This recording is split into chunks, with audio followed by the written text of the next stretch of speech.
Assalamualaikum warahmatullahi wabarakatuh. Kembali lagi kawan di Legenda Catur Dunia.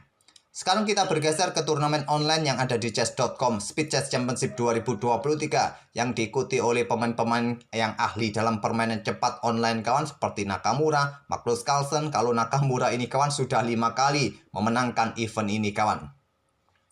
Kalau menurut schedule kawan, yang kemarin tanggal 4 September ini didahului oleh Nakamura yang berhasil menyingkirkan Yu Yang Yi, dan Wesley So menyingkirkan Levon Aronian pada tanggal 5 September kawan. Dan tadi malam Nihal Sarin mengalahkan Alexis Sarana.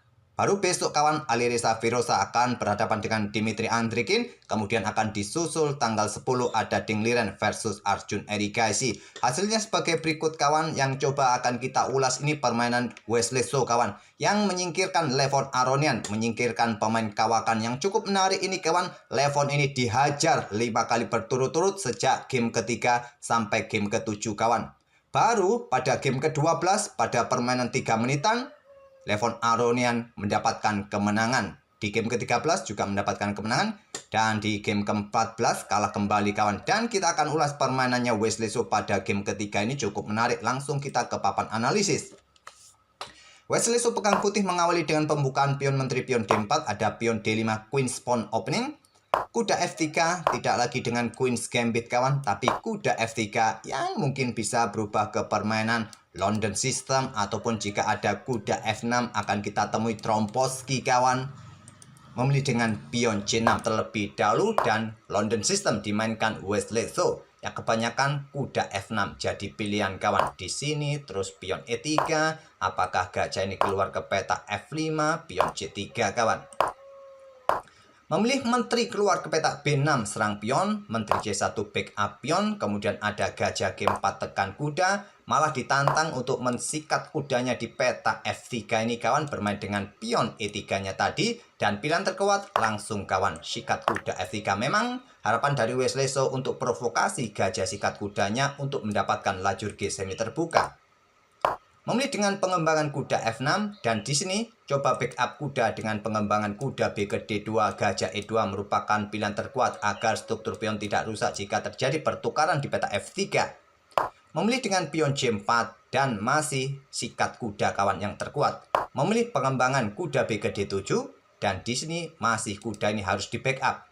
Tapi memilih dengan kuda C3 atau dorong pion untuk ganggu menteri kawan, tapi kuda C3 terlebih dahulu, pilihan dari Wesley So. Di sini pion E6, tadi masih kuda ini harusnya disikat kawan dari tadi, tapi mempertahankan posisi gajahnya. Memilih pion E6 buka akses, gajah gelap segera berkembang.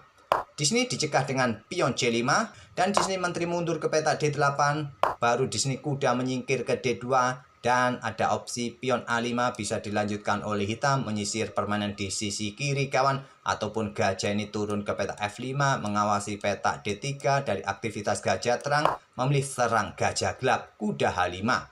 Dipertahankan atau diantisipasi dengan pion H3, kosongkan ruang bagi gajah. Kalau gajah ini tidak disikat, memilih gajah terang mundur kawan. Levon memilih pertukaran, kuda sikat gajah F4, pion ambil gajah G4. Kuda mundur ke G6, kemudian ada pion F4. Coba dorong lagi untuk membongkar sisi kanan ini kawan. Gajah E7 persiapan rokade ataupun melakukan serangan nanti di peta H4. Di sini melanjutkan pengembangan gajah D3, menteri siap naik, rokade panjang, benteng putih siap diangkat, ditumpuk di lajur H kawan. Apabila raja hitam ini rokade, Levon memilih langsung rokade. Menteri naik ke C2, dan Levon mempersiapkan serangan di sisi menteri untuk membuka lajur-lajur sisi menteri. Pion B6 dimainkan dan diterima langsung dengan pion C pukul, pion B6 tidak langsung diambil balik dengan kuda ataupun pion kawan. Dorong pion C5, salah satu pilihan terkuat juga di sini, dan di sini dibalas dengan pion F5. Yang terkuat pion B pukul, pion A7. Tapi memilih dorong pion F5 langsung, dan pion C pukul, pion D4 balasan yang cukup bagus kawan. Kalau dihantam oleh pion D di sini, maka bisa berlanjut pion E pukul, pion F5 diambil balik oleh pion G, kuda bisa ke F4, serang gajah, serang pion. Kalau dipertahankan gajah mundur ke F1, ada gajah gelap siap meluncur melakukan skak. Tapi Levon langsung skak dengan gajah H4. Simpel raja bergeser ke D1, sekarang pion C4, gajah mundur ke E2, baru sekarang pion E pukul, pion F5, pion G pukul balik, pion F5. Di sini kuda ambil pion B6, saran dari Stockfish untuk mengorbankan kuda yang di sini kawan, tapi memilih kuda mundur ke B8. Akhirnya kuda putih mendapatkan pion D5, sementara Wesleso unggul 1 pion karena pion di B6-nya jatuh juga. Dan melanjutkan pertukaran sekali lagi, Wesleso diambil balik menggunakan pion, tapi pionnya juga jatuh kawan. Dan Wesleso unggul 2 pion sementara waktu di langkah ke-22. Di sini gajah G5 mencoba menghindari tekanan dari benteng, berbalik ancam pion E3, benteng diangkat naik ke H3. Selepas mungkin menteri naik ke petak D3, raja naik, benteng siap ditumpuk kawan. Nanti di sini ada benteng E8. Menteri naik ke D3, persiapan bagi raja naik, benteng bisa keluar ke lajur H. Menteri E7 tekan pion yang di sini. Di sini ada raja naik ke C2, melepaskan pionnya yang di sini kawan. Kalau diambil oleh gajah, ya nanti benteng siap mengepin gajah, jatuh juga gajah nanti kawan. Jadi menolak ambil pion E3, pion B5, korbankan pion di lajur B, diterima. Ada benteng skak, blokade lagi dengan gajah C4. Menteri bergeser ke B7, di sini incar pion yang di sini kawan. Dan langkah terkuat adalah blokade akses menteri, agar pionnya aman.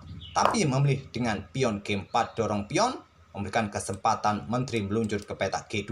Nah, sekarang kontrol waktu mulai agak lebar lagi kawan. Terlihat di situ Wesleso sudah berada di angka 37 detikan dan incrementnya hanya 1 detik kawan. Sedangkan Levon Aronian ini bermain ngeblitz masih punya 2 menit 45 detik. Tapi di posisi ini Levon melewatkan langkah terbaik kawan. Coba bayangkan, Levon di sini berpikir selama 10 detikan memutuskan langsung skak. Sekelas Super Grandmaster melewatkan langkah seperti ini kawan. Benteng ambil gajah C4. Kalau diambil oleh menteri, maka benteng siap menusuk, menteri jatuh kawan. Kalau diambil oleh kuda, nah sekarang baru meluncur, menteri ke petak G2 skak.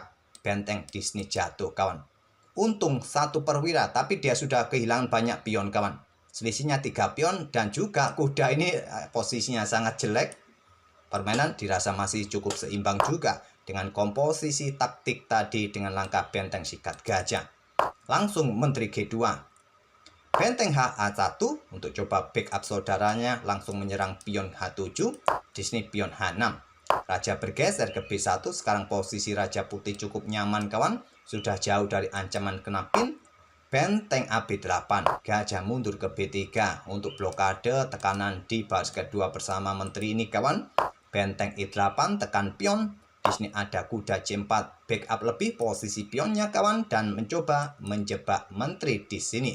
Benteng D8, menteri mundur ke C2 menantang pertukaran. Di sini kawan, menteri ke B7 merupakan pilihan yang bagus agar tidak terjebak. Kalau ambil pion G4 ini yang dilakukan oleh Levon, menteri terjebak dengan langkah kuda E5, memaksa Levon ambil kuda dengan benteng, diambil balik oleh pion D. Raja bergeser naik ke H7, ada pion E6, lanjut Wesleso, dan diterima juga pion F pukul pion E6, pion F pukul pion E6, open skak, blokade oleh kuda G6. Benteng 3 turun ke H2, dan menteri bergeser ke B4, lanjut Aronian. Benteng F2 di sini membatasi pergerakan perwira di lajur F, kemudian menteri bergeser ke H7 serang benteng. Nah, di sini ada kombinasi skakmat kawan. 10 langkah skakmat, mungkin kalian sudah tahu apa langkah berikutnya yang bisa dimanfaatkan oleh putih. Wesleso korbankan menteri kawan. Ambil kuda G6 dan di posisi ini di langkah ke-40 Wesleso menyerah. Karena ancamannya skakmat kalau diambil oleh raja langsung di sini. Tentu saja gajah C2 skak sudah tidak bisa bergeser ke lajur F, tidak bisa mundur, tidak bisa bergerak ke lajur H. Ya, cara berikutnya adalah benteng blokade, menteri blokade, sikat tetap skakmat. Kalau di sini raja mundur ke peta H8, ancaman berikutnya ya seperti ini kawan. Benteng H ini menghindari serangan menteri, bergeser saja ke lajur F, dan ancaman skakmat nanti di sini mungkin menteri akan bergerak untuk backup baris belakangnya. Ada beberapa cara, menteri sikat gajah, korban lagi kawan, ataupun juga dengan cara seperti ini. Yang sulit lagi kawan, harus sikat gajah ini jika tidak ingin terkena skakmat. Dan diambil balik oleh benteng di sini kawan, dan seterusnya. Silahkan kalian lanjutkan sendiri sampai skakmat. Oke, itulah kawan salah satu game antara Wesleso versus Levon Aronian pada game 5 menitan pada game ketiga. Dan Levon tersingkir oleh Wesleso. Semoga permainan dari kedua pemain tadi bisa menghibur kalian dan kita akan bertemu di video-video selanjutnya. Terima kasih. Wassalamualaikum warahmatullahi wabarakatuh.